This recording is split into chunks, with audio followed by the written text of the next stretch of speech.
Hi everyone, आप देख रहे हैं प्रतियोगिता पाठशाला और मैं हूं हिमांशी। इस वीडियो में हम एक महत्वपूर्ण टॉपिक जिसका नाम है राष्ट्रीय अध्यापक शिक्षक परिषद यानी कि एनसीटीई पर डिस्कस करेंगे, जो उत्तराखंड लेक्चरर परीक्षा के लिए बहुत ही इम्पोर्टेंट है। अगर आप भी इस परीक्षा की तैयारी कर रहे हैं तो इस वीडियो को ध्यान से देखिए और लास्ट तक जुड़े रहे। फ्रेंड्स, ये सिर्फ लेक्चरर नहीं बल्कि एलटी के लिए भी बहुत इंपॉर्टेंट टॉपिक है और अन्य शिक्षक भर्ती परीक्षाओं के लिए भी। तो इस वीडियो को लास्ट तक देखिए। चलिए बिना देर किए हुए आज की वीडियो को शुरू करते हैं। फ्रेंड्स, पहला क्वेश्चन है आपका, एनसीटीई की कुल कितनी क्षेत्रीय समिति हैं? एनसीटीई की कुल कितनी क्षेत्रीय समितियां हैं? ऑप्शन है 3, 4, 5 या 6। तो एनसीटीई की कुल 4 क्षेत्रीय समिति है। कितनी है फ्रेंड्स?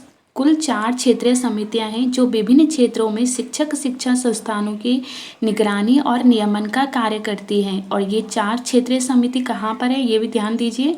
उत्तर क्षेत्रीय समिति एनआरसी जिसे कहा जाता है जयपुर में है, दक्षिणी बेंगलोर, पूर्वी जो है भुवनेश्वर में है और पश्चिमी भोपाल में है। ठीक है, एक बार फिर से देख लीजिए। उत्तर क्षेत्रीय समिति जयपुर, दक्षिण क्षेत्रीय समिति बेंगलुरु, पूर्वी क्षेत्रीय समिति भुवनेश्वर और पश्चिमी भोपाल में है।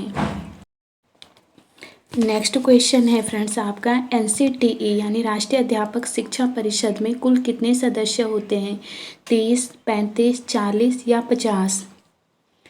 एनसीटीई में कुल 40 सदस्य होते हैं। यह सदस्य विभिन्न क्षेत्रों के विशेषज्ञ होते हैं, जिनमें शिक्षा नीति विशेषज्ञ, शिक्षक, विश्वविद्यालय के प्रतिनिधि और सरकार द्वारा नियुक्त अधिकारी शामिल होते हैं। इनका मुख्य कार्य शिक्षक शिक्षा की गुणवत्ता और मानकों को बनाए रखना होता है। तो एनसीटीई में कुल कितने सदस्य होते हैं? आंसर होगा 40। नेक्स्ट क्वेश्चन, एनसीटीई का मुख्य उद्देश्य क्या है? प्राथमिक शिक्षा के पाठ्यक्रम को विकसित करना या पूरे देश में शिक्षक शिक्षा प्रणाली की योजना बनाना और मानकों का नियमन करना? सी ऑप्शन है शिक्षकों की भर्ती और वेतन को निर्धारित करना या डी ऑप्शन है केवल सरकारी शिक्षक प्रशिक्षण संस्थानों की निगरानी करना। तो एनसीटीई का मुख्य उद्देश्य पूरे देश में शिक्षक शिक्षा प्रणाली को नियोजित तरीके से विकसित करना, शिक्षक शिक्षा के मानकों को तय करना और उनकी निगरानी करना होता है, ताकि गुणवत्तापूर्ण शिक्षक तैयार किए जा सके। तो ऑप्शन बी इसमें करेक्ट होगा। एनसीटीई का मुख्य उद्देश्य पूरे देश में शिक्षक शिक्षा प्रणाली की योजना बनाना और मानकों का नियमन करना होता है। नेक्स्ट क्वेश्चन, एनसीटीई का फुल फॉर्म क्या है? ऑप्शन ए है national council of teacher education examination, B option है national council of teacher education, C option है national commission for teacher education, D option है national committee of teacher education. तो NCTE की जो full form है national council of teacher education, national council of teacher education NCTE का full form है। NCTE Bharat में शिक्षक शिक्षा को विनियमित करने वाली एक वैधानिक संस्था है, जो शिक्षा की गुणवत्ता को सुनिश्चित करने के लिए विभिन्न नियम और दिशा निर्देश जारी करती है। नेक्स्ट क्वेश्चन, एनसीटीई के अंतर्गत कौन कौन से शिक्षक प्रशिक्षण कार्यक्रम आते हैं? डीएलएड, बीएड, एमएड, उपरोक्त सभी। तो एनसीटीई के अंतर्गत यह सभी शिक्षक प्रशिक्षण कार्यक्रम आते हैं, जैसे कि DElEd diploma in elementary education, यह प्राथमिक स्तर के शिक्षकों के लिए होता है। बीएड यानी कि बैचलर ऑफ एजुकेशन माध्यमिक स्तर के शिक्षकों के लिए, और एमएड यानी मास्टर ऑफ एजुकेशन शिक्षक शिक्षा में उच्च अध्ययन के लिए। इनके अलावा एनसीटीई जो है बीपीएड, एमपीएड और अन्य शिक्षा संबंधी पाठ्यक्रमों को भी नियंत्रित करता है। नेक्स्ट क्वेश्चन, एनसीटीई का एक अन्य प्रमुख कार्य क्या है? विद्यालयों की स्थापना करना, बी ऑप्शन शिक्षक शिक्षा संस्थानों द्वारा लिए जाने वाले शुल्क से संबंधित मार्गदर्शक दिशा निर्देश तैयार करना, सी ऑप्शन है सभी शिक्षकों की नियुक्ति की प्रक्रिया को नियंत्रित करना, डी ऑप्शन सभी विश्वविद्यालयों के पाठ्यक्रम को तैयार करना। तो एनसीटीई जो है शिक्षक शिक्षा संस्थानों द्वारा लिए जाने वाले शुल्क से संबंधित मार्गदर्शक दिशा निर्देश तैयार करती हैं।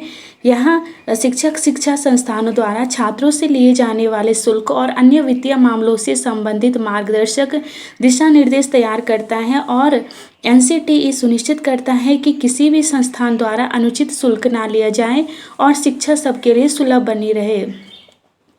नेक्स्ट क्वेश्चन, एनसीटीई का कार्य कौन सा नहीं है? ऑप्शन ए है शिक्षक प्रशिक्षण संस्थानों को मान्यता देना, बी ऑप्शन स्कूल पाठ्यक्रम निर्धारित करना, सी ऑप्शन शिक्षक शिक्षा के मानकों का निर्धारण करना, डी ऑप्शन शिक्षक प्रशिक्षण पाठ्यक्रम की गुणवत्ता सुनिश्चित करना।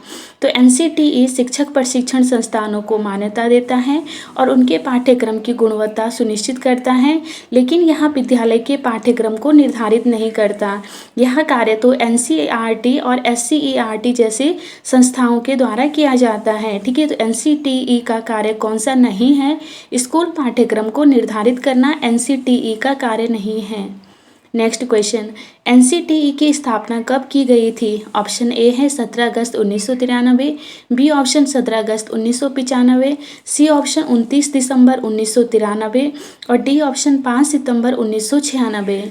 तो देखिए, एनसीटीई को 29 दिसंबर 1993 को तो भारत संसद द्वारा पारित किया गया था। ये भी क्वेश्चन पूछा जा सकता है कि एनसीटीई को भारतीय संसद के द्वारा कब पारित किया गया था? तो आंसर होगा आपका 29 दिसंबर 1993 1993 में। लेकिन अगर एनसीटीई की स्थापना पूछे तो आंसर होगा फ्रेंड्स 17 अगस्त 1995। क्यों? क्योंकि इसे वैधानिक निकाय के रूप में 17 अगस्त 1995 को लागू किया गया था। तो एनसीटीई की स्थापना 17 अगस्त 1995 और भारतीय संसद ने कब दी इसको मान्यता? 29 दिसंबर 1993 को। नेक्स्ट क्वेश्चन, एनसीटीई का मुख्यालय कहाँ स्थित है? देखिए, अगर इसके क्षेत्रीय मुख्यालय की बात करें वो तो 4 है जो मैंने फर्स्ट क्वेश्चन में ही बता दिए थे, लेकिन यहाँ पर एनसीटीई का हेडक्वार्टर पूछ रहे हैं, मुख्यालय कहाँ पर स्थित है? मुंबई में, कोलकाता में, नई दिल्ली में या चेन्नई में?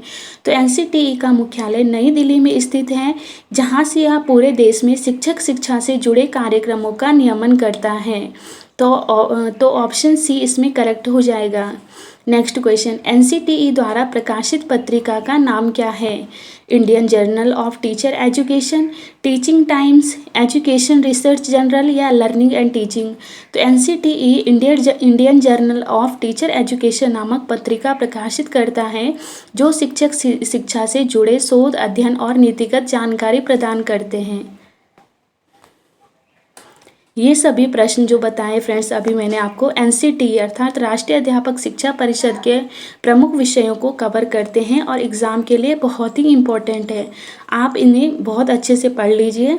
अगर आप इन क्वेश्चन को अच्छे से देख लीजिए तो एग्ज़ाम में आपको कोई भी कन्फ्यूजन नहीं रहने वाला है। ठीक है फ्रेंड्स, अगर आप मेरे चैनल पर नए हैं तो प्लीज़ चैनल को सब्सक्राइब कर देना और इस वीडियो को ज़्यादा से ज़्यादा शेयर करना, लाइक करना,